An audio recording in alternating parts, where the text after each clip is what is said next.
an update on the severe thunderstorm warning that is in southern Lee County.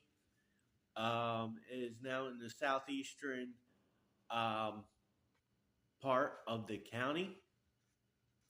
It is producing tennis ball size hail and 60-mile-an-hour winds.